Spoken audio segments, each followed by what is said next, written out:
A paz do Senhor, meus irmãos, que maravilha! Mais uma vez estamos juntos para compartilharmos conhecimento bíblico através do quê? Da Escola Bíblica Dominical. É maravilhoso, mais uma vez, estarmos aqui reunidos para aprendermos um pouquinho mais da lição de número 7. Hoje vamos estar estudando o ministério na igreja. Antes de começarmos, eu peço a você que ajude a compartilhar esse canal. Comente, compartilhe, divulgue, deixe seu like, deixe seu comentário. Não esqueça que você comentando vai estar no sorteio e nós queremos saber de onde você é. Diga de onde você é, de onde você está nos assistindo. Se puder, se inscreva.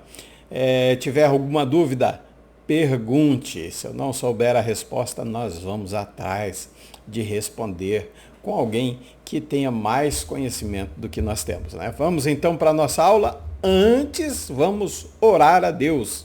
Feche seus olhos, ore junto comigo. Querido e amado Deus, Pai eterno, mais uma vez na tua presença, santa e maravilhosa. Estamos aqui, Senhor, para compartilharmos, Senhor, e para aprendermos também, Deus, da tua palavra. Senhor, abençoa os professores, abençoa os superintendentes, os alunos, os pastores, ó Deus, para que a escola bíblica dominical continue sendo uma bênção na vida de cada um, Senhor. Assim nós oramos, te agradecendo, certo de que o Senhor vai nos ajudar, em nome de Jesus. Amém? Vamos então para a nossa aula de número 7, o Ministério da Igreja.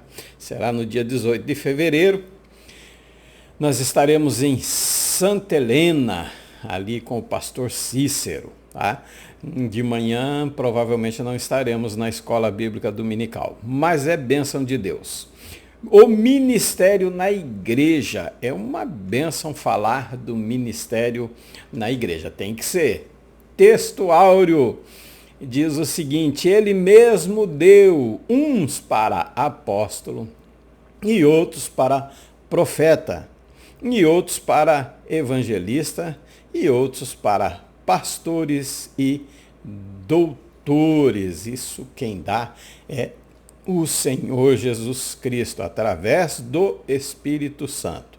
Os dons ministeriais foram dados com o objetivo de edificar a igreja, promover a maturidade dos membros. Então, edificação e promover a maturidade de seus membros. Essa é a nossa verdade prática. Professor, professora, esta semana, nessa lição, nós vamos estar falando sobre a natureza do ministério sacerdotal na Antiga Aliança. O ministério sacerdotal entre os hebreus, na sua primeira aliança, era o centro da adoração, era a relação do povo com Deus e de Deus com o povo, e tinha um sacerdote que fazia essa intercessão, e não mudou para os dias de hoje, continua a mesma coisa. Nós vamos falar também da natureza do ministério sacerdotal na Antiga Aliança: interceder pelo povo, oferecer sacrifício, ensinar a lei de Deus. Qualquer hora dessas nós falamos sobre a lei. Nós julgamos a lei assim de uma forma, nós entendemos, não julgamos, nós entendemos a lei de uma forma muito, muito equivocada mesmo, tá? Se você quer saber, me pergunte aí, nós trazemos uma explicação sobre a lei de Deus. Suas funções incluíam manter o quê? Pureza, a pureza, né, ritual, e servir como mediadores entre Deus e o povo. Continua hoje da mesma forma. Nós temos o pastor, os pregadores, que é o quê? Eles intercedem diante de Deus pelo povo e é a voz de Deus para o povo. Nós vamos tocar nesse assunto durante a lição. O exercício ministerial na nova aliança. Todo crente, ele é chamado a ser sacerdote. O ministério da nova aliança, ele é caracterizado do quê? Pela redenção de Cristo. Então, nós não precisamos mais fazer o quê? Os sacrifícios. Nós não precisamos mais matar os animais, nós não precisamos mais derramar sangue, trazer. Não, o nosso sacrifício é diferente. é diferente. A ênfase está na comunhão com Deus, santificação pessoal e proclamação do Evangelho. Hoje o nosso sacrifício é vivo, santo e agradável. Maravilha! Nós vamos falar também, professor, sobre os ofícios ministeriais na edificação. Então, esse sacerdócio universal, ele tem que ser compartilhado com todos. Deus deu dons ministeriais específicos, sim, isso é verdade. Cada um tem uma função. Inclusive, nós lemos na aula passada, né, Efésios capítulo 4, versículo 16, né? A idade é uma bênção, meus irmãos. A idade vai passando, a gente não consegue gravar mais as coisas, mas é o 16 mesmo. Na medida em que cada parte realiza a sua função. Nós precisamos exercer o nosso ministério, a nossa função com graça, com alegria. Não tem que ser de ânimo pronto, né? Ainda a lição dessa semana, nós vamos estar trazendo para você esses ofícios ministeriais: apóstolo, profeta, evangelista, pastores e mestres. É necessário você, professor, dominar a matéria. É preciso estudar a lição e é necessário você não assistir só a minha aula, mas as outras aulas também. Então fique atento às outras aulas, tá? O propósito desse ministério quíntuplo, conforme a lição está chamando, é o quê? Levar a igreja à unidade da fé, o crescimento espiritual e a maturidade do varão perfeito, que é quem? Que é Cristo, né? Ou, como diz a minha Bíblia aqui, na King James, versão King James, diz, até que chegamos ao Filho de Deus, a maturidade, atingindo a medida da estatura da plenitude. Então nós temos que ser completo. Nós temos que ser pleno. Eu sei, olhe bem, preste atenção. Um breve comentário que nós vamos nos aprofundar mais durante a lição. Eu sei que Jesus vem uma hora em que nós não pensamos. Mateus vai dizer isso. Eu sei que o dia, a hora, ele não revelou para ninguém. Nós sabemos todos que o crente mais incauto, o que menos conhece da Bíblia, ele sabe disso. Mas a realidade é que nós temos que estar preparados. Se nós não atingimos a medida da estatura do varão que é Cristo, não há uma possibilidade dele vir buscar a igreja. Inclusive tem um professor meu que ele diz que Jesus não veio ainda por nossa culpa, por nós não estarmos preparados para encontrar com ele, senão ele já teria vindo. Nossa palavra-chave: ministério, diaconia, serviço ativo, feito com atitude voluntária, tá? O que não exclui o obreiro ser digno do salário, tá? Não exclui. Depois nós vamos falar disso também. Para os crentes, diaconia, ministério, refere-se especificamente ao serviço capacitado pelo Espírito e guiado pela fé. Nós temos que entender, de uma forma voluntária, sim, mas a Bíblia também diz: digno é o obreiro do seu salário. Tá? Nossa palavra-chave ainda refere não, desculpa, vou repetir aqui, refere-se especificamente ao serviço capacitado pelo Espírito e guiado pela fé. Objetivos da nossa lição: é um subsídio, então nós vamos trazer aqui os objetivos. Apresentar a doutrina bíblica do ministério sacerdotal, observada na antiga aliança e praticada pelos crentes na nova aliança. Segundo objetivo: elencar os cargos ministeriais instituídos na igreja primitiva. Terceiro objetivo: explicar as qualificações de natureza moral e social exigidas para o exercício ministerial. Vamos ao nosso primeiro ponto. nosso primeiro objetivo da lição. Nós precisamos apresentar. Você precisa esclarecer esse ponto, né?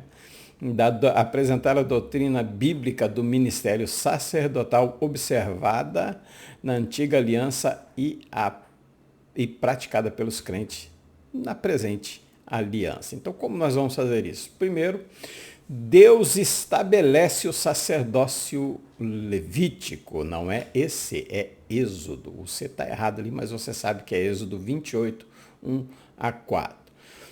Por que ele estabelece esse sacerdócio levítico? Porque quando Moisés sobe o monte, ele demora. E o que o povo faz? Ele elege o bezerro de ouro.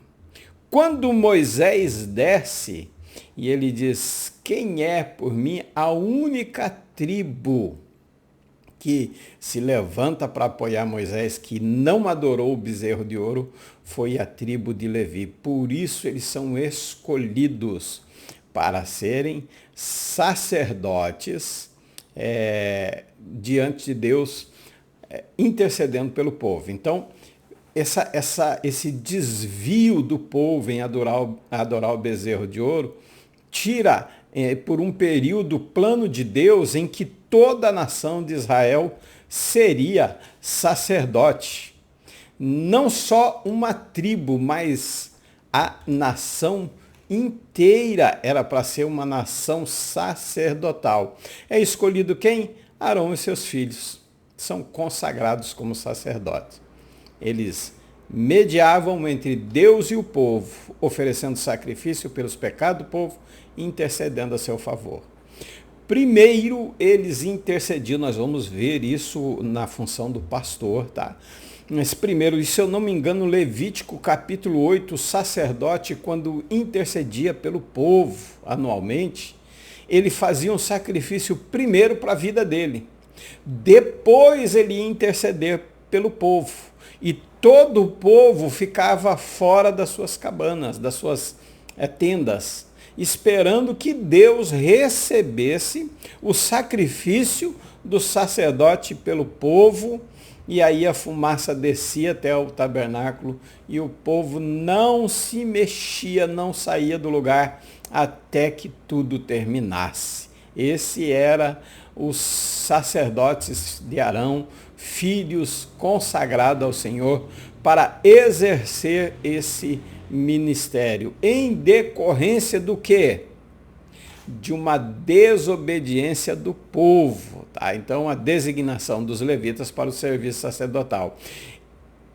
Também ensinavam a lei de Deus, administrava os rituais religiosos, os sacrifícios, como deveriam ser feitos, mantinham a ordem e a santidade no culto. Esse era o papel dos, digamos assim, levitas. Não, havia várias funções. Quando nós nos referimos a levitas hoje, e eu expliquei na aula, agora não estou lembrado, mas sobre o sacerdote de Levi, o Nazireu e o Melquisedeque.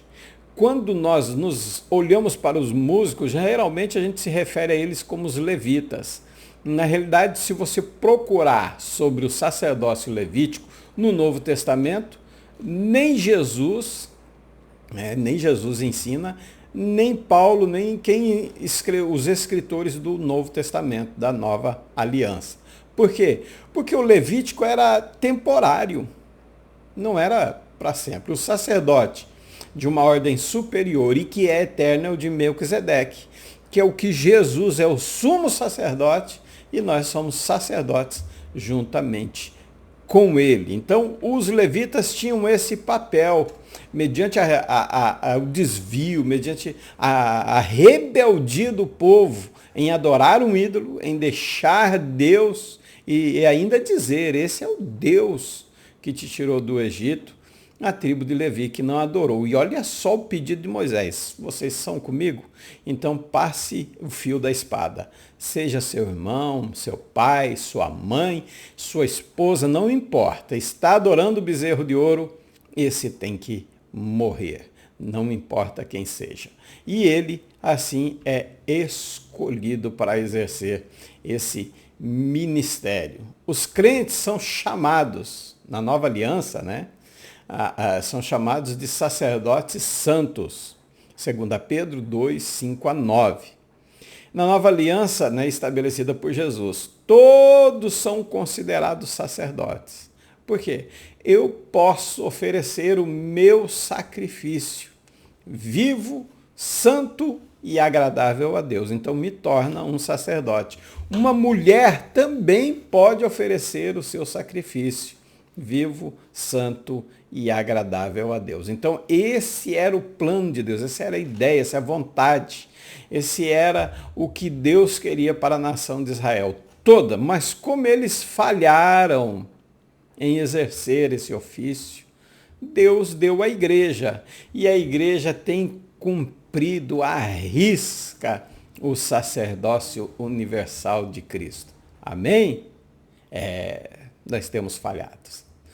Da mesma forma que Israel, da mesma forma eu não diria, mas como Israel falhou no ofício sacerdotal, nós, infelizmente, como igreja, estamos falhando na nossa missão de exercer essa continuidade que deveria ser. Deus, o próprio Deus, diz que ele mesmo fez com que Israel, né, se tornasse rebelde para que nós tivéssemos a oportunidade. Mas ele também disse, ele não poupou vamos pôr assim, os originais. Imagine nós que viemos depois. Então não pense que Deus está alheio a tudo que está acontecendo. Não, ele sabe tudo que está acontecendo. Não pense que Deus não vê a injustiça, não pense que Deus não vê o favorecimento. Não, Deus está atento a tudo. Não pense que ele está alheio, não, de forma nenhuma. Jesus Cristo, ele é o sumo sacerdote, quer dizer, ele é o sacerdócio universal dos crentes. Essa doutrina, né, baseada na ideia do sacerdócio dos crentes. Não há mais a necessidade de um intermediário humano para fazer o sacrifício. Precisava se levar, né, o animal até o sacerdote, e durante o dia do perdão, o Yom Kippur, uma vez no ano, esse sacerdote intercedia pelo povo. Hoje não, hoje nós temos o livre acesso. Nós temos o vivo e novo caminho, então nós temos acesso. Então não é necessário uma pessoa específica, por exemplo, né? A Igreja Católica tem o Papa, que é o sumo sacerdote da Igreja. Não, nós temos como sumo sacerdote o Supremo, o maior, Jesus Cristo. E todos nós da Igreja fazemos parte do sacerdócio universal dos crentes. Porque é Jesus Cristo que intercede diante de Deus por nós. Então, não há necessidade mais desse ser humano levando o acesso, levando o sacrifício, oferecendo. Não, agora nós temos, o véu rasgou e de alta a baixa nós temos o livre acesso. Então não há necessidade mais de um intermediário humano. É diferente o papel do pastor, você vai entender. Claro que muitas coisas vai ser igual, mas nem tudo. Então todos os crentes são chamados a oferecer os sacrifícios espirituais de adoração a Deus. Eu fiz umas anotações aqui, deixa eu falar para você desse sacrifício vivo, santo e agradável. Primeiro, tem que ser vivo, não pode ser morto, não. Nem espiritualmente falando, nem fisicamente, não. Tem que ser vivo, tem que ser santo. Uma vez que ele coloca como sacrifício vivo, demonstra que pertence a Deus. Então é consagrado inteiramente ao Pai, para viver uma vida santa e pura no corpo, alma e espírito. 1 Tessalonicenses 5:23 Deus não vai aceitar meio sacrifício, não, ele vai só aceitar o sacrifício por inteiro. E tem que ser agradável oferecer um sacrifício vivo. O salvo é visto pelo Senhor como oferta de grande valor. Salmos 51:17. Uma das coisas mais belas da vida cristã é quando a nossa vontade está alinhada com a vontade de Deus. Eu diria quando a vontade de Deus, prevalece sobre a nossa vontade. Esse é o verdadeiro estágio, essa é a verdadeira forma de apresentarmos a Ele um sacrifício vivo, santo e agradável. Por isso, nos tornamos sacerdote. Mas tem que ser uma vida santa. Eu preciso ser agradável a Ele. Eu preciso ser agradável. Eu não posso ser, não pode ser um estragado. Não pode ser machucado. Não, tem que ser agradável. Tem que ser perfeito. E os ministros da igreja, a aplicação prática na vida da igreja, eu estou com esse costume de novo. Vou cortar ele. Os ministros da igreja são dados para equiparar os santos, equiparar os santos para o ministério, exercer o sacerdote através do serviço mútuo, encorajar e edificar uns aos outros. Então, por isso foi dado o ministério quíntuplo, para que possa o quê? Encorajar os crentes. São chamados, isso é uma aplicação, tem que ser uma aplicação prática. São chamados para promover o desenvolvimento espiritual, cumprimento do propósito divino, atingir a medida da estatura do varão perfeito, que é Cristo. Por isso é dado esses 5 ministérios. E nós vamos ver cada um deles separadinho, qual que é a função, o que cada um deve exercer. Porque dele todo o corpo, ajustado e unido pelo auxílio de todas as juntas, cresce e edifica a si mesmo em amor. Então, é necessário esse ministério e uma aplicação prática sobre isso, para que esse corpo cresça, para que esse corpo desenvolva. Então, a prática do ministério sacerdotal na Nova Aliança enfatiza o quê? A responsabilidade individual e coletiva dos crentes. É a busca pela santidade. Eu tenho que buscar a santidade, sem a qual ninguém verá a Deus, e a paz com todos. Mas também é uma necessidade da comunidade, do coletivo, porque é um corpo. E esse corpo precisa buscar a Deus. Precisa de santificação. Precisa de crescimento. Isso só vem através do quê? Das responsabilidades assumidas individualmente, gerando um fruto na sua coletividade. Segundo objetivo, agora sim, nós vamos elencar os cargos ministeriais instituídos pela igreja primitiva. Nós precisamos elencar, nós precisamos mostrar. Primeiro, o que é um ministro? Você se considera um ministro na casa de Deus? Se você se considera, responda aí para mim. Se você está assistindo a aula até aqui, eu gostaria que você deixasse a resposta. Se você é um discípulo e se esse discípulo é um ministro na casa de Deus. Eu ouvi um pastor aqui em Foz do Iguaçu, numa escola bíblica, e ele dizia que ele tinha um sonho de ser chamado ministro do Evangelho. E ele fez um casamento e ele, antes de pesquisar, ele disse o casamento e ele falou assim: eu, ministro do Evangelho, declaro-os casado em nome do Pai, do Filho e do Espírito Santo. Depois ele foi ver, ele descobriu que ele já era, antes dele ser pastor, antes de fazer alguma coisa. Por quê? Ministro é hiperetes, quer dizer, hipo, de baixo, e ereço, remar. Então, é o remador da galé.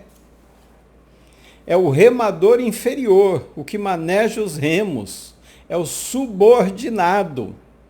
É o que executa ordens oficiais e ordens diretas e específica. É que nós temos como distorcida a imagem, porque na política o ministro da Educação é uma pessoa muito importante, é uma pessoa de poder, é uma pessoa... Não, mas o correto é que esse ministro da Educação, ele está ali para quê? Para trabalhar em favor da educação. O ministro da Saúde, em favor da saúde. O ministro da Defesa, em favor da defesa do Brasil. Então, das Forças Armadas, em função da defesa do Brasil. Então, quando nós ouvimos falar a palavra ministro, nós achamos que é uma alta patente. Não, mas é alguém que estava remando, era o que comia pior, o que não tinha água, o que se remasse errado, ele era açoitado por estar remando errado, e se remasse correto, ele ganhava um chicotinho também, que é para não esquecer do que estava fazendo. E tinha um marcador com um bumbo lá batendo, ditando o ritmo. Isso é ser um ministro da igreja, é um oficial que executa uma ordem, ou melhor dizendo, é um subordinado que executa uma ordem específica. Isso é um ministro, ser um ministro do Evangelho. Então responda para mim se você é um ministro e um discípulo do Evangelho. Apóstolo é responsável por estabelecer e fundar novas igrejas. Paulo descreve. Como Paulo, Atos descreve, como Lucas, não Paulo. Não foi Paulo que escreveu Atos, foi Lucas. Como Paulo e Barnabé estabeleceram igreja em várias cidades durante suas viagens. E outro, o apóstolo podia ficar como pastor ou não, é independente, tá? Se ele tem um chamado pastoral, ele pode ficar. Hoje, o nosso caso, seria o missionário, né? Então, tinha uma autoridade apostólica para ensinar e estabelecer doutrina. Atos 2 menciona, perseverava onde? Na doutrina dos apóstolos. 1 Coríntios 14, 37, Paulo afirma a sua autoridade apostólica e escreve: as coisas que vos escrevo são mandamentos do Senhor. Então eles tinham autoridade. Ser apóstolo, primeiro era ter visto Jesus Cristo. E Paulo viu, porque ele diz: o que eu recebi do Senhor não foi de homem. Desempenhava o papel fundamental na expansão do Evangelho. Eles cumpriam Mateus 28, 19 e 20. Por quê? Foi mandado de Jesus a eles, aos 12, ou vamos colocar assim, aos 11. E Jesus prometeu o quê?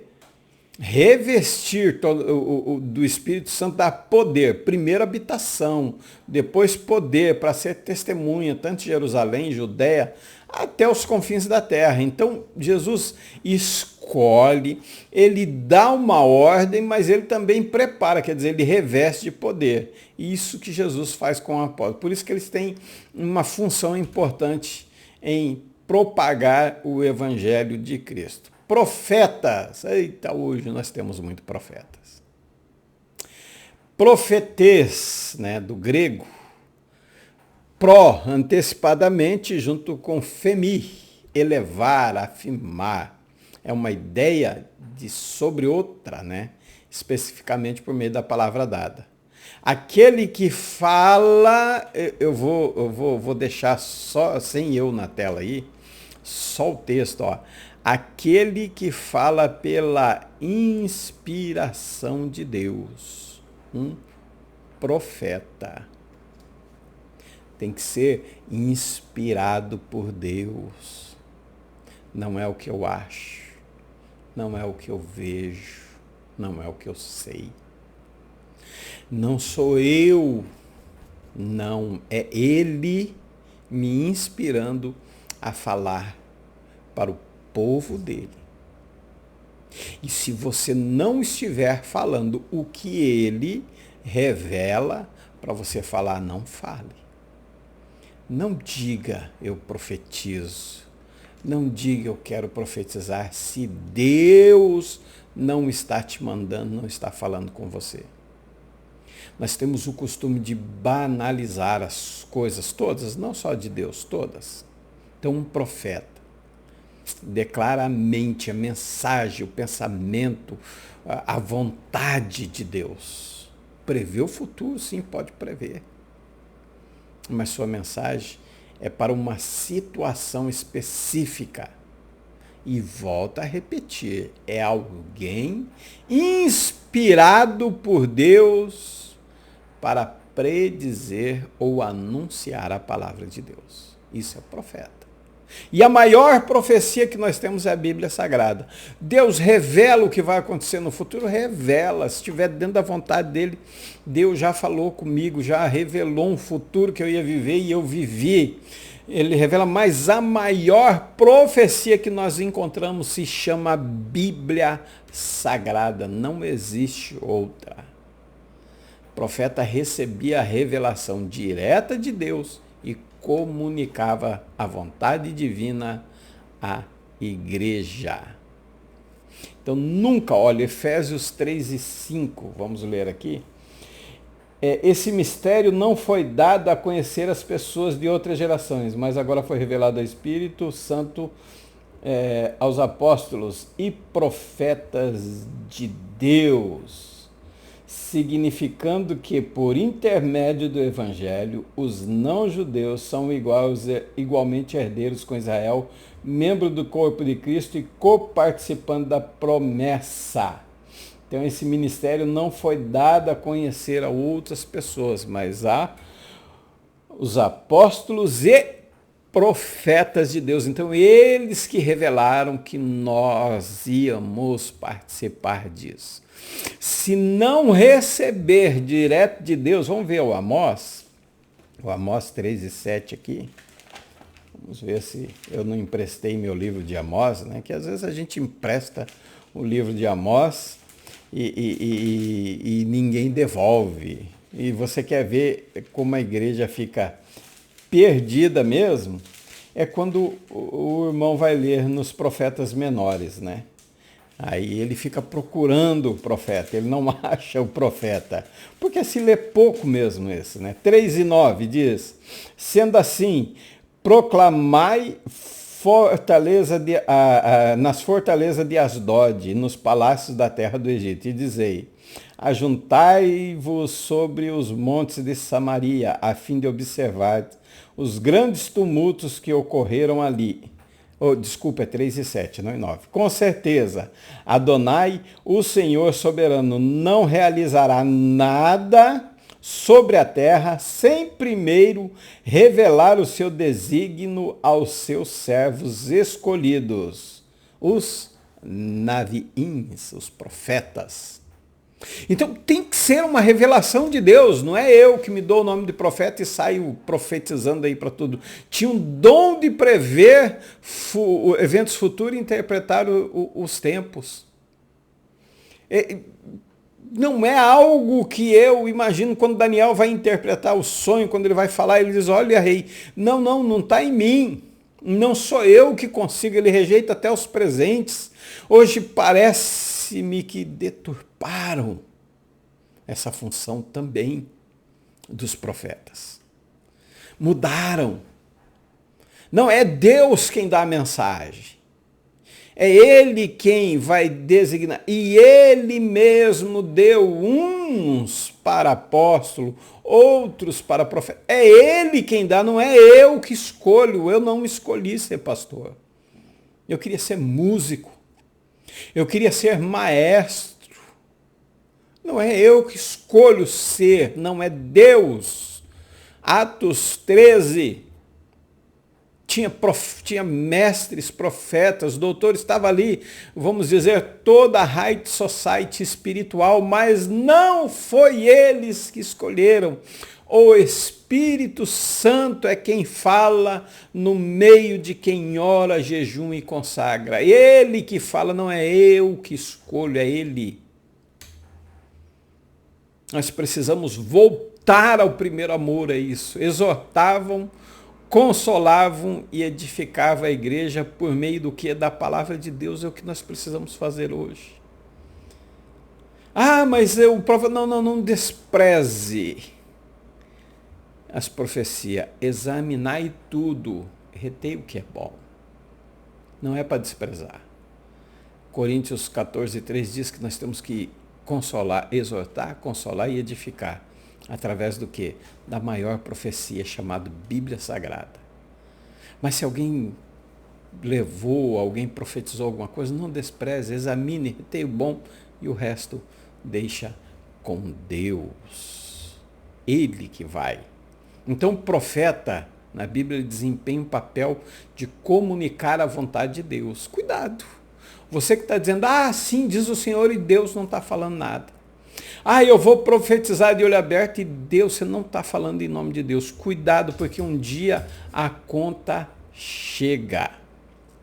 Então, prever o futuro, interpretar os tempos, exortar, consolar e edificar a igreja. Esse é o papel do profeta.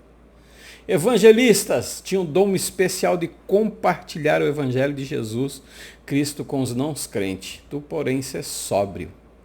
Sofre as aflições, faz a obra do evangelista, cumpre o teu ministério. Hoje o que mais queremos fazer é fugir do sofrimento. Não, mas ele diz,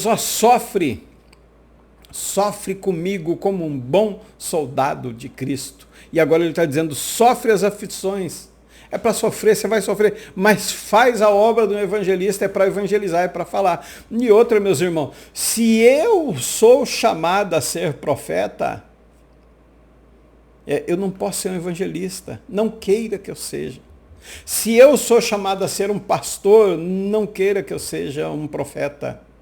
Se eu sou chamado para ser um mestre, eu não vou ser outra coisa. Acúmulo, pode sim um pastor ser mestre e ser um profeta, pode sim, pode ser um evangelista, mas reconheça o seu lugar, reconheça que andeis digno da vocação em que foste chamados. Isso é o que Deus precisa de cada um. Então o evangelista ele tinha o papel de compartilhar o evangelho de Jesus Cristo com os não crentes, como Felipe, que fazia isso muito bem. E Felipe foi evangelista depois, mas era um diácono. O papel do evangelista, digamos assim, é relações públicas, levar o Deus para o povo, apresentar Deus ao povo e apresentar o povo a Deus. Focava em alcançar, evangelizar pessoas fora da comunidade cristã. Ele ia cumprir Mateus 28, 19 e 20. Atos 13, 47. Porque assim nos mandou o Senhor, e eu te pus para a luz dos gentios, a fim de que seja para a salvação até aos confins da terra. Esse é o papel do evangelista. É encher a igreja para Deus cuidar. Por que é o papel do evangelista? Porque no início Deus disse, crescer e multiplicar e encher a terra.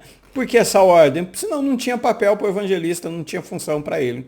Agora tem? Então ele tem que encher a igreja para quem? Para o pastor cuidar, para ele governar, para ele curar as almas. O evangelista traz. Ele leva as boas novas de salvação a todos os lugares onde não haviam sido pregado. Romanos 15, 20 e 21. Paulo se esforça para levar o evangelho onde não foi anunciado ainda, para formar uma igreja, para colocar um pastor, para cuidar da alma, para curar a alma, para que o mestre possa saber das pequenas coisas que estão erradas na vida dele e consertar. Para isso serve o evangelista. Ele ajuntar o povo dentro da igreja. Proclama o evangelho dentro, a mensagem dele, ela alcança tanto quem está dentro da igreja quanto quem está fora. Ela é abrangente, ela é para um culto, digamos, de domingo, para uma cruzada, enfim, o evangelista ele tem o papel de arrebanhar o povo, não de arrebanhar, mas de trazer o povo perdido até o pastor para ele cuidar. O quarto ministério é o pastor, cuidava do rebanho. E aqui eu quero demorar um pouquinho mais nesse ponto aqui, sobre o pastor, sobre os obreiros, né? Ele tem que ser um exemplo de fé. Jesus instrui Pedro. Ele diz assim, apacenta por 3 vezes. Então o obreiro ele precisa ser um exemplo de fé. Ele não pode ter a vida preciosa, ele tem que cuidar dos outros. Desejo de completar a carreira. Ele precisa completar o que recebeu de Cristo. Ele precisa dar testemunho do Evangelho da graça. Mas, sobretudo, ele tem que cuidar dele primeiro. O pastor precisa cuidar de si mesmo para depois cuidar do rebanho de Deus. O pastor precisa investir na sua vida para depois. Eles tinham um coração pastoral e se preocupavam com o bem-estar espiritual de cada membro na igreja, mas precisava se preocupar com ele primeiro. A vida do pastor é a vida do seu pastorado. Há muitos obreiros cansados. Por quê? Porque ele cuida de todo mundo, não cuida dele. Ele apacenta todo mundo e esquece dele. Antes de exortar os outros, eu preciso exortar a mim mesmo. Então, antes de eu falar como você tem que fazer, eu tenho que falar primeiro para mim como eu tenho que fazer. Antes de eu confrontar os seus pecados, eu tenho que confrontar o meu. O pastor não pode ser inconsistente. E eu vou dar um testemunho para vocês. Eu dei uma palavra esses dias e eu fui, assim, não digo, né? Eu fui infeliz no comentário. Fui infeliz. Isso provocou uma reação numa pessoa, não vou dizer nome aqui por questão de ética, tá? Então nós precisamos ter o cuidado. Eu não posso ser inconsistente, ser um pastorzão, vou colocar assim, tá?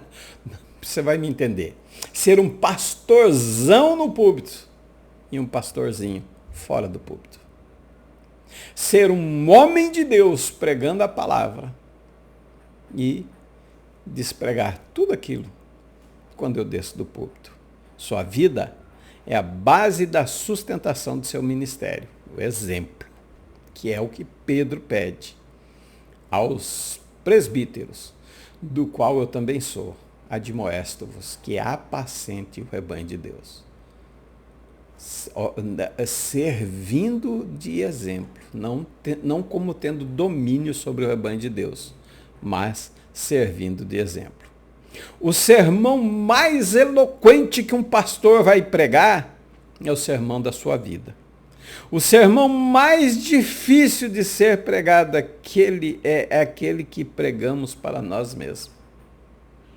Então é necessário que um pastor ele atente para isso, que ele exorta, né, que ele cuide, que ele apacente o rebanho de Deus, é voluntariamente, é de ânimo pronto, não de torpe ganância, não por aquilo que vai ganhar, porque Deus cuida dos seus, Ele tem cuidado de mim.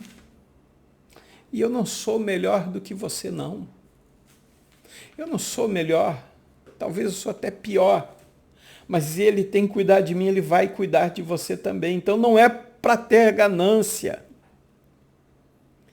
O ministério não é uma pólice de segura contra o fracasso espiritual. Cuidado, pastor. Deixa eu dar uma olhadinha aqui, vamos para frente aqui. Focava em cuidar das necessidades espirituais e emocionais dos crentes, oferecendo o que é aconselhamento. A instrução do pastor busca oração dos anciãos da igreja em momentos de enfermidade. Então, quando o pastor, ele também tem que dividir as funções, ele tem que ordenar, ele tem que dizer qual que é o papel do diácono, ele tem que ensinar qual que é o papel do presbítero. Mas o pastor precisa cuidar de si mesmo, porque o ministério não é uma pólice de seguro contra o fracasso espiritual. O pastor fracassa também, pastor erra, pastor cai, pastor ele erra muito porque é um ser humano. Pastor acostuma-se consagrado. Ele perde às vezes o temor a Deus. Não veja isso como o fim do mundo, não é um ser humano igualzinho você. Nós vemos pastores que foram seduzidos pelo encanto do poder, pela sedução do dinheiro, presos às teias da tentação sexual. Há pastor que causa mais males para o rebanho do que coisa boa, em benefício próprio. Então, o pastor, ele precisa o quê? Cuidar. O cuidado dele é na parte espiritual e na parte emocional. Então, o pastor, ele precisa anunciar todo o conselho de Deus. É toda a Bíblia. Não só alguns, ou o novo, só o primeiro ou o segundo. Não, é toda a Bíblia. O pastor precisa pregar a salvação, e essa salvação ela vem só pregando arrependimento. Ele tem que levar os ouvintes a tomarem uma decisão, a dizer, não, eu vou deixar, eu me arrependo do que eu fiz e eu vou ter uma nova vida com Cristo. O pastor precisa ensinar com fidelidade a palavra de Deus, não apenas evangeliza, ele também ensina. Nós vemos muito hoje, cuidado com o que você vai falar no púlpito. Pode acontecer isso, o irmão pode ficar... Nós não temos mais aquela liberdade de dizer, meu irmão, do jeito que você está, você vai para o inferno. E eu estou falando aos santos, não é pregação fora da igreja, estou falando para os irmãos crentes dentro da igreja. Ele tem que ser fiel. O que é errado, ele tem que dizer que está errado mesmo. Ele precisa ensinar as multidões, pequenos e grandes. Não é só quando a igreja está lotada, quando está pouco também. O pastor deve cuidar do rebanho, não apenas das ovelhas mais dóceis, não, é toda ovelha, até aquela mais ruinzinha. Não é fácil ser pastor, não, eu sei disso. Mas ele precisa cuidar. É de ânimo pronto, é sem ganância, é amor. Jesus pergunta 3 vezes, tu me amas? Tu me amas até um ponto que ele fala, tu sabes tudo, Senhor. Vamos ver? 1 Pedro, capítulo 5. Pedro vai dizer como tem que ser o pastor da igreja. Pedro vai explicar, vai detalhar. 5, a partir do versículo 1. Pastorei, ele diz assim na minha versão, aos presbíteros que está entre vós, o qual também sou presbítero, como ele testemunha ocular do sofrimento de Cristo. No 2 ele diz, pastoreai o rebanho de Deus que está sobre o vosso cuidado. Não por constrangimentos, mas voluntariamente. Não é por pressão, não. Você tem que cuidar de igreja. Você tem que ser pastor. Não é isso, não. Não é isso. Mas voluntário, porque quer, porque sente, porque sabe que Deus escolheu para isso. Nem por sorte da ganância, mas de boa vontade, nem como ditadores daqueles que foram confiados antes, tornando-vos exemplos do rebanho. Quando aparecer o sumo pastor, vai estar tudo certo. Cuidado, pastor. E nós temos os mestres e doutores, tinham um dom especial de ensinar e explicar a Escritura de forma clara e compreensível. Paulo instrui Timóteo a ensinar os outros também, transmitindo fielmente o que aprendeu. Olhe bem, transmitir fielmente o que aprendeu, mas você não vai nem na escola dominical, você está aprendendo o quê?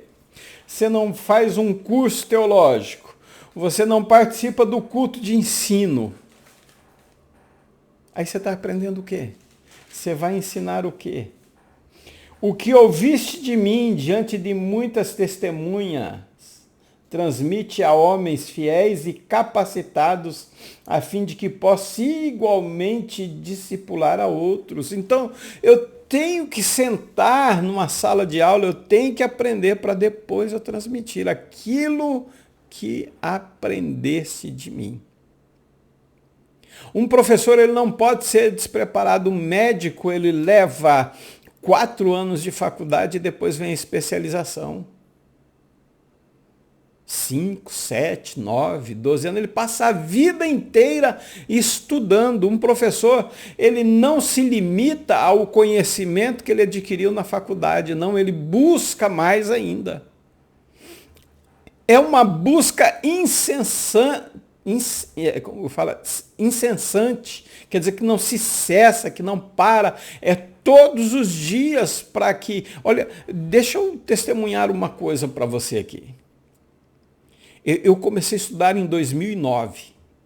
Em 2009 eu comecei a me aprofundar nas escrituras, enfim, buscar mais conhecimento da palavra de Deus.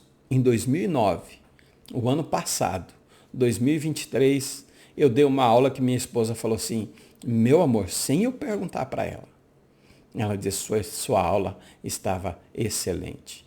14 anos para que ela reconhecesse uma aula estava boa. Esse é o papel do mestre.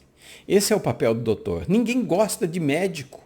Médico só vai dizer, você está gordinho, você precisa emagrecer, sua diabetes está alta, seu colesterol está alto, seu triglicerídeo está lá em cima. O médico, ele vê as pequenas coisas que o pastor, o evangelista, o profeta e o apóstolo não conseguem ver. Essa é a função do mestre.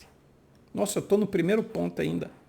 Aprofundar, profundamente versados na palavra de Deus, transmitindo seu conhecimento, seu entendimento para o crescimento espiritual, como Apolo, um homem poderoso nas Escrituras. Foi instruído plenamente no caminho do Senhor, por Priscila e Áquila. Então nós precisamos estar preparados, principalmente você, professor da Escola Bíblica Dominical. É a sua responsabilidade de levar a verdade, esclarecer, não deixar nenhuma dúvida. E você tem que se preparar para isso. Nós tivemos uma reunião e eu levei a responsabilidade. Eles contribuíam para o quê? O amadurecimento dos crentes, dos santos. Ajudando-os a entender, claro, né, os escritores Deus lamenta, né? Que eles não estavam aptos para a solidificação do alimento espiritual. Tinha que estar dando leite ainda. Ele ressalta a importância do ensino. Muitas pessoas condenam. Eu não preciso de teologia. Eu não preciso de estudar. Não, precisa. Se você é professor da Escola Bíblica Dominical, é obrigação minha e sua, qual eu sou professor também, de levarmos uma não boa aula, mas uma excelente aula. Eu não estou dizendo temas, às vezes, mirabolantes e coisas ocultas que tem, né, que muita gente não viu ainda, e tem lá, porque você não procurou, está oculto. Por quê? Porque você não procurou, mas está lá.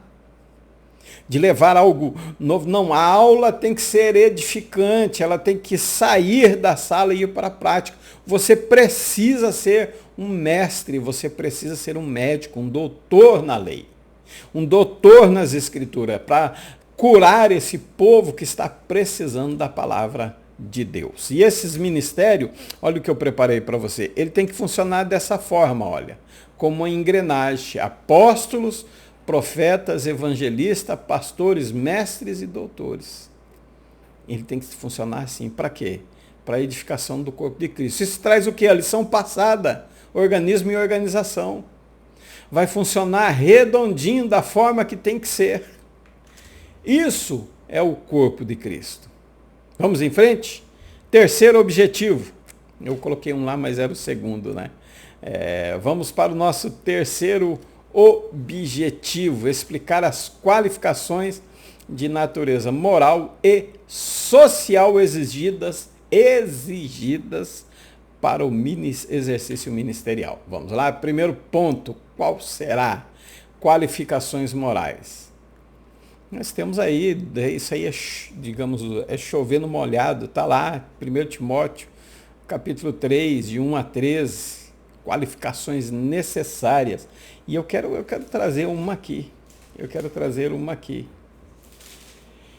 1 Timóteo, capítulo 3, versículo 2. É fundamental, minha versão bíblica. Pois que o bispo seja irrepreensível, marido de uma só esposa, equilibrado, tenha domínio próprio, fruto do Espírito, tem que produzir, seja respeitável, hospitaleiro. A minha Bíblia está capacitado para ensinar, mas outro apto a ensinar. Apto não é 6. Não, eu tenho, minha aula dá um 6, 6,5. Não. Ou é ou não é. Ele tem que ser, é fundamental. Não, eu vou dar uma oportunidade. Se eu levar ele ao presbitério, se eu levar ele ao diaconato, não vai melhorar. Não, Paulo não está dizendo que ele vai ser. Paulo está dizendo que ele tem que ser antes, para depois ele exercer. São qualificações morais necessárias para que ele exerça o ministério com excelência, porque ele diz, esta é uma declaração digna de todo crédito, que se alguém almeja ou deseja um episcopado, de fato deseja algo excelente, e essa excelência ele tem que ser, ele tem requisitos, não pode ser de qualquer maneira.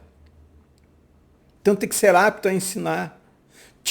Paulo instrui a Tito sobre qualificações dos presbíteros, destaca, é irrepreensível, não soberbo, não iracundo, não avarento, tem que ser hospitaleiro, amante do bem, sóbrio, justo, piedoso e temperante. Não, ele não vai se tornar, ele tem que ser, ele precisa. É necessário ser antes. Não pode ser nem novo, ele não pode ser neófito, para que ele não fique soberbo e não caia na armadilha do diabo. Para a missão deixei em Creta que pusesse em ordem que ainda faltava e constituísse presbíteros de acordo com as minhas orientações. Lá está dizendo que é fundamental, aqui está dizendo que é necessário. Portanto, que o presbítero seja, não que ele vai ser, ele tem que ser antes. Ele tem que mostrar testemunho. Timóteo diz, vamos voltar em 1 Timóteo capítulo 3, ele vai dizer, olha, portanto, sabendo educar os filhos, deve ser convertido, também é necessário que, 3:7, também é necessário que tenha bom testemunho dos de fora, para que não seja envergonhado nem caia na armadilha do diabo. É necessário que ele tenha... mas eu não me importo o que as pessoas dizem. Como assim você não se importa? Você não está dando um bom testemunho? Uma coisa é uma coisa, outra coisa é outra coisa. Vocês sabem quem falou assim, e nós vamos patentear esse negócio. Como você não se importa? É o seu testemunho, é a sua vida. Como que você não se importa? Você tem que se importar e muito o que as pessoas dizem de você. Olha, isso é fruto, amor, alegria, paz, tem que ter frutos. Pelos seus frutos o conhecerei, pelo seu fruto o conhecereis. Se você não frutifica, que qualificação moral você tem para exercer o ministério? Paulo exorta da importância de um bom testemunho. Não é para produzir, ser pastor, depois eu vou produzir um bom testemunho. Não. É para ser, é para ter um bom testemunho, depois exercer a função. Não é algo que eu busco, não. É algo que eu já sou. Paulo destaca a necessidade do episcopado aqui, saiba governar bem a própria casa. Se não tem um bom governo na casa, como que vai cuidar da igreja de Cristo? Se não governa os filhos, se os filhos não lhe são sujeitos, não lhe obedecem, como que ele vai ensinar a obediência? Olha, eu fico pensando, eu não sei, é difícil. Eu procuro não faltar nos meus compromissos. Claro, não é possível às vezes comparecer a todos. Mas eu procuro estar todos os meus compromissos na igreja. Esses dias eu não fui em um e o evangelista Laerte, eu justifiquei para ele, falei que estava sem carro. Não fui, não consegui. Poderia ter dado, de repente, né?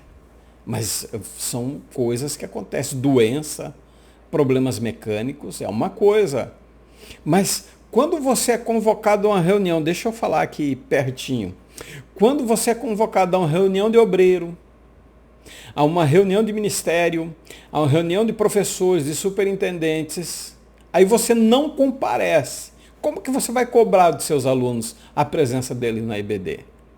Se não há obediência, se não há qualificação moral e social no obreiro, como que ele cobra dos membros e dos alunos, enfim? Pedro exorta. É boa vontade, é ânimo, é prazer, e se sofrer, Atos 5:41, alegrar por ser dignos de sofrer igual a Cristo sofreu. Pedro exorta que os presbíteros apacentem. Não pode ter domínio. Não é ditadura. Não é um socialismo, mas também não é ditadura. É uma democracia onde todos participam.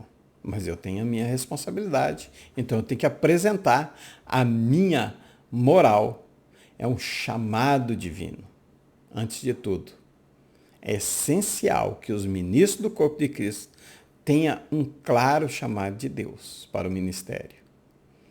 Não é apenas decisão humana minha, é confirmada pela comunidade de fé e pela confirmação divina.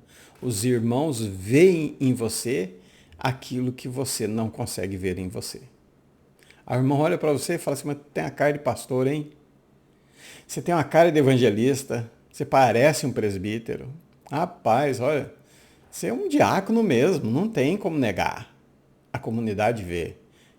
E o Espírito Santo indica, separai-me. Chamado. É preciso ter um chamado. É preciso fazer o que é certo, não o que dá certo. Caráter íntegro. Deve ser pessoas de caráter íntegro. Vida pessoal. Reflita, tem que refletir. A minha vida pessoal tem que refletir os valores do Evangelho. Irrepreensível, boa conduta. Tanto para os de dentro quanto os de fora. Temos que ser exemplo vivo de santidade e retidão. É difícil, irmão, porque tudo que os outros podem, não que eles podem, mas o peso para eles é menor, para nós é o dobro, é o triplo, enfim, é elevado à potência, ao cubo, não é nem a potência de 2, não é ao cubo, pesa para nós. A mesma brincadeira que um membro faz, se o pastor faz, vai deturpar todo o caráter dele. Vai estragar todo o seu ministério, uma doutrina sólida. Ele tem que ter compreensão profunda da doutrina cristã, ele tem que estar fundamentado nas Escrituras. Deve ser capaz de ensinar e defender a fé com clareza. Quer ver? Eu gosto de um versículo aqui. 2 Timóteo, capítulo 2 e 23. Rejeita questões insensatas e improdutivas, sabendo que geram apenas discussões. Ao servo do Senhor, obreiros, nós, doutrina sólida. Não convém discutir, mas sim ser amável para com todos, capacitado para ensinar, paciente. Deve saber corrigir com mansidão os que te opõem, na expectativa que Deus lhe conceda o arrependimento, conduzindo os apelos pelo conhecimento da verdade. Quando olharem para nós, tem que dizer assim, ele ensina como quem tem autoridade. Ele não ensina como os escribas e fariseus. Esse é um homem de Deus, ele é diferente. Eu sinto algo, eu gosto de ouvir. Pastor, ou professor, ou evangelista, enfim, não sei qual a sua função. Por que o senhor parou? Eu queria continuar lhe ouvindo. Isso é autoridade. Com o espírito maligno, demônios, nós falamos, sai. Poder. Mas com as pessoas tem que ter autoridade. Tem que ser manso. Tem que ser paciente. Tem que saber corrigir com mansidão. Ser obreiro de Deus, você vê que falta muito em nós. Habilidade no ensino. É levar os crentes a conhecer a palavra de Deus. Tem que ser eficaz, não é só transmitir o conhecimento. É fazer com que eles possam colocar em prática as verdades ditas dentro de uma sala de aula, dentro de um templo, numa pregação, no ensino. Tem que ser de forma clara, tem que ser a verdade, tem que ser relevante, tem que ser cativante. Isso nós só vamos conseguir se nós tivermos uma vida dedicada a Deus, senão é mais uma mensagem só. É só mais um pregando. Você precisa você não pode ser medíocre, não no termo pejorativo, dentro da média. Se nós fazemos tudo que nós no que nos é mandado, somos inúteis. Se fazemos um pouquinho a mais, estamos na média, somos medíocres.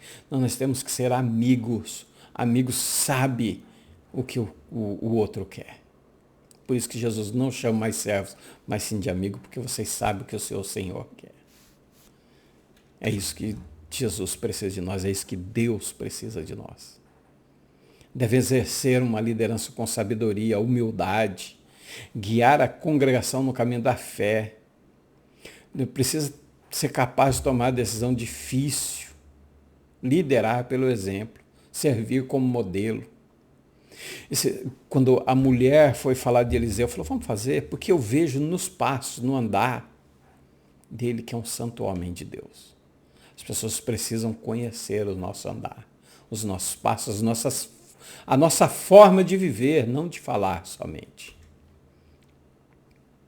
Ele também precisa amor e compromisso no reino de Deus. Se não tiver amor ao próximo, tudo que você faz é em vão. Sabe, a ideia é que a IBD cresça no campo de Foz do Iguaçu para que o reino de Deus cresça. Não eu. Eu não preciso crescer. Quem precisa é o reino de Deus. Quem precisa crescer dentro de Foz do Iguaçu através da escola bíblica dominical chama-se Jesus Cristo. Nós temos que pensar igual a João, que ele cresça e que eu diminua. Nós temos que dedicar nossa vida ao serviço de Deus, aos cuidados do rebanho, priorizando sempre o quê? A glória de Deus, não a minha. Ele exalta quem ele quer, ele abate quem ele quer, ele quem faz as coisas, não depende daquilo que eu faço ou deixo de fazer ou da minha posição. Não, é ele quem. Então nós temos que prezar pela glória dele, pelo bem espiritual da comunidade, dos crentes, do corpo de Cristo. Mas Deus tem que ser glorificado. Ele tem que ser exaltado. Não eu. Compromisso. Essas qualificações, conforme destacamos acima, nas cartas pastorais do Novo Testamento, são essenciais. Elas garantem que o obreiro da igreja sejam fiéis servos de Deus, capacitados, preparados para conduzir o rebanho como? Com sabedoria, com integridade, com amor. Fazer o corpo de Cristo crescer. Todo edifício bem ajustado serve do quê? De templo, depois de morada. Não é templo para visitar uma vez, duas por semana, não. É morada, é permanência, é habitação. Com sabedoria, integridade e amor. Como você está exercendo seu ministério? Como você está diante de Deus? Como o povo está vendo seu testemunho? O que o povo fala de mim? O que o povo fala de você? Quais são os olhares da congregação para mim e para a sua vida? Isso que nós temos que pensar. Isso que nós temos que analisar. Como estamos vivendo o Evangelho de Cristo? Não é como estamos pregando, mas como estamos vivendo. Vamos para a nossa conclusão? O dom ministerial de evangelista é concedido por Deus a algumas pessoas conforme o propósito de Deus Espírito Santo, para o fortalecimento e a edificação das igrejas locais. Isto, porém, não significa desobrigar os crentes individualmente ao labor da evangelização. Essa era uma coisinha que eu queria colocar no final aqui, que acabei esquecendo, mas está aí, tá? Então, o evangelismo, claro, tem o evangelista, ele tem o dom de fazer, mas isso é todos os crentes, todos os obreiros. E é aqui que eu quero ressaltar. Como? Através de que jeito? Do nosso exemplo de vida. Todas essas características acima vão mostrar que nós todos podemos exercer o ministério de evangelista. Através do quê? Do nosso caráter, das nossas atitudes. Deixa eu passar para frente. É isso mesmo, tá? Deixa eu ler a conclusão aqui na minha revista. Vamos ler a conclusão aqui na minha revista e vamos estar encerrando a nossa aula com uma oração, como sempre fazemos. Lição de número 7, isso. Conclusão da nossa aula. Nesta lição vimos o ministério sob diferentes aspectos. Vimos que a doutrina do sacerdócio universal do crente é inteiramente bíblica. Todo crente tem o privilégio de apresentar a si mesmo e a outros diante de Deus, sem a necessidade de mediadores terrenos, claros. Jesus já faz esse papel por nós diante de Deus, então terreno não é necessário. Vimos também que Deus pôs na igreja alguns para exercício de determinadas funções específicas. Esses ministérios devem ser vistos como dons de Deus à igreja. Feche seus olhos, ore junto comigo. Querido e amado Deus, Senhor eterno. Jesus, neste momento eu peço do Teu Espírito Santo, Senhor, que Ele nos guie na verdade, Deus, para que Ele nos alerte quando saímos dos Seus caminhos, para que Ele sirva de luz, Senhor, para que possamos fazer a Tua vontade, Senhor. Senhor, que eu possa exercer o meu ministério com excelência. Que eu possa, Senhor, exercer o meu ministério com a verdade. Que eu possa, Senhor, ter um bom testemunho, tanto para os de dentro da congregação, tanto para aqueles que não fazem parte da congregação. Senhor, nós precisamos dedicar mais, Deus, a nossa vida a Ti. Senhor, desperta em todos, Senhor. Desperta em todos o dom que há em cada um, Senhor, como Paulo diz a Timóteo, desperta o dom que há em ti. Senhor, que nós possamos andar na verdade, Deus. Não só pregar, não só ensinar, mas viver na verdade. Pai querido, eu te louvo, Senhor, neste momento, Deus, de ensino da tua palavra. Obrigado, Senhor, por me direcionar. Obrigado, Deus, por abrir a minha mente e ver o quanto nós precisamos melhorar para atingirmos a estatura do varão perfeito que é Cristo. Senhor, eu peço a cada professor, Senhor, a tua bênção, o teu Espírito Santo, iluminando, direcionando a cada um, Senhor. E nós oramos também pelos enfermos. Se há alguém doente, nós repreendemos, seja câncer, coração, pulmão, rim, nós repreendemos essa doença, nós expulsamos, seja curado em nome do Senhor Jesus. É a minha oração que eu faço, é a oração que fazemos em nome de Jesus. E quem concorda diz amém. Que Deus abençoe a sua vida. Shalom Vrahá. Paz e bênção sobre vocês. Lehitraot, até a próxima, se assim o Eterno nos permitir.